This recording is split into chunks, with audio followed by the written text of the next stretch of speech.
자, 오늘은 중국 얘기 좀 다뤄보도록 하겠습니다. 나우차이나 시간이고요. 유진투자증권의 백은비 연구원입니다. 연구원님, 안녕하십니까? 네, 안녕하세요. 유진투자증권 백은비입니다. 네. 자, 오늘 중국 증시 한 줄로 줄여주신다면 어떻게 생각하십니까? 네, 중국 증시 코로나19 감염 우려보다는 국경 개방 기대감이 더 크게 반영되고 있다라고 좀 말씀드릴 수 있을 것 같습니다. 지금 중국의 코로나 대유행이 현재 진행형인데요. 노동자 대다수가 코로나에 감염되어서 많은 제조사가 현재 제대로 운영되고 있지 않은 상황이라고 합니다. 그렇지만 다수 도시에서 지금 코로나19 감염 정점이 좀 확인되고 있다는 좀 긍정적으로 볼 수 있을 것 같은데요.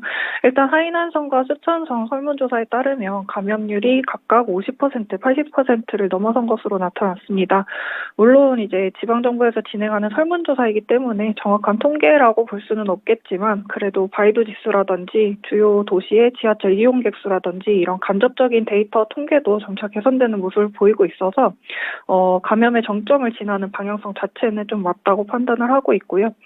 일단 대도시 정점이 지나고 중소도시랑 농촌 지역 정점 역시도 춘절 대이동을 기점으로 도달할 것으로 좀 예상을 하고 있습니다.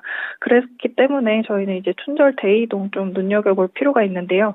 일단 이번 춘절 특송 기간은 1월 7일부터 2월 15일까지 한 달 좀 넘는 기간 동안 이루어지게 되는데요. 이 기간 내 중국 내 이동 인원이 약 20억 명에 달할 것으로 좀 전망이 되고 있습니다. 또 이제 중국 관광 예약은 전년 동기비 45% 증가를 했고 그중에서도 장거리 관광이 좀 72%로 큰 폭으로 늘어난 것을 확인할 수가 있었는데요. 그동안 이제 중국이 제로 코로나로 인해서 단거리 관광이 주를 이루었다면 이제 국경 개방이 진행이 되면서 장거리 관광이 좀 수요가 큰 폭으로 늘어나는 것을 보실 수가 있는데요. 그래서 이제 해외 수요도 좀 빠르게 회복될 것으로 예상을 하고 있습니다. 현재 중국 현지인들이 선호하는 여행지는 싱가포르, 말레이시아, 태국 순으로 많은 것으로 나타났고요. 한국 같은 경우는 아무래도 중국인 입국 제한 조치를 취하고 있기 때문에 상대적으로 선호도가 높지는 않겠습니다만 그래도 국경 개방 수혜를 기대해 볼 만하다고 판단하고 있습니다. 자, 말씀을 들어보니까 감염보다는 개방 쪽에 방점을 두셨습니다. 자, 그러면 한국에서 주목해야 될 중국에서 이슈 어떤 게 있을까요? 네, 두 가지 말씀드릴 건데요. 일단 첫 번째는 중국과 호주의 관계 개선 이슈입니다. 최근에 블룸버그 보도에 따르면 중국 국가발전계획위원회가 3일날 중국 주요 4개의 석탄 수입사에 호주산 석탄 수입을 허용하는 제안을 회담을 진행했다고 하는데요. 중국과 호주는 2018년부터 화웨이 제재 그리고 코로나19 중국 기원설 등 이제 외교적 마찰이 심화가 되면서 2020년 12월부터 중국이 호주산 석탄 수입을 중단을 했습니다. 석탄 수입은 이르면 4월 재개될 예정이라고 하고요. 이 소식으로 유연탄 가격은 2주 연속 상승세에 이어가고 있습니다. 중국이 이런 조치를 결정한 이유는 아무래도 탄소 중립이랑 에너지 공급 보장을 위한 것으로 좀 보여지고 있는데요.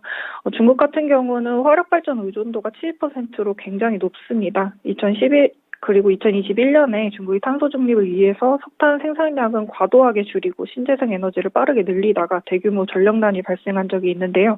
그 후로 이제 중국이 석탄 생산량을 큰 폭으로 확대를 하면서 이제 탄소 중립과 좀 역행하는 방향을 보였었는데 올해에는 아무래도 탄소 중립을 지속하기 위해서 자국 석탄 생산을 줄이고 수입은 확대하려는 움직임으로 좀 보여지고 있습니다. 그리고 두 번째 이슈는 반도체 지원금 이슈인데요. 중국 정부가 반도체 지원금을 중단하는 방안을 고려 중이라는 보도가 있었습니다. 그러면서 이제 반도체 관련 주가가 좀 큰 폭으로 상승을 했었는데 그동안 중국이 이제 반도체 기업 육성을 위해서 국가 빅펀드를 조성을 하고 대대적인 투자를 진행했었는데 SMIC의 7나노 생산 소식 외에는 사실 성과가 미미했습니다. 거기다가 이제 중국의 코로나 재정 지원과 부동산 침체로 지방 정부의 재정 부담이 좀 확대가 되면서 이 같은 문제가 제기된 것으로 좀 보여지고 있는데요. 그래도 저는 중국 정부가 반도체 지원을 지속할 수밖에 없다고 좀 판단을 하고 있습니다. 왜냐하면 이제 미국의 견제가 굉장히 강화되고 있는 상황에서 중국이 이제 반도체 자립을 해내야 되는 상황이기 때문인데요. 지방 정부의 직접적인 좀 지원이 어렵다면 이제 기업들의 상장을 좀 유도를 하고 주식 시장을 좀 활성화를 도모를 하는 방향으로 해서 진행될 가능성이 있다고 좀 보고 있습니다. 한국 측에서 좀 봐야 될 이슈는 중국의 외교 그리고 반도체와 관련된 내용에서 좀 더 업데이트를 해 주셨습니다. 지금 이번 주에 미국 경제 지표가 워낙에 많이 언급돼서 중국 쪽은 약간은 소외되는 그런 모습인데요. 중요한 내용들 지표로 나올 예정입니다. 어떤 게 있을까요? 네, 일단 12일 날 물가 지표가 발표될 예정입니다. 아무래도 중국 물가는 그래도 안정적인 흐름을 지속하고 있어서 통화정책 부담은 적은 상황인데요. 수요 부진이 지속되고 있기 때문에 12월 물가도 안정적일 것으로 좀 보여지고요. 13일 날은 수출입 지표가 발표가 됩니다. 중국 수출입 지표는 달러 기준으로 지금 2개월 연속 감소세가 지속되고 있는데 글로벌 수요 둔화가 당분간 지속되고 있기 때문에 중국 수출입도 감소세 지속될 것으로 전망되고 있습니다. 물가나 수출입이나 중국은 거의 다 안 좋게 나오겠지만 그래도 바닥을 좀 확인하는 신호로 좀 봐주시면 될 것 같습니다. 네.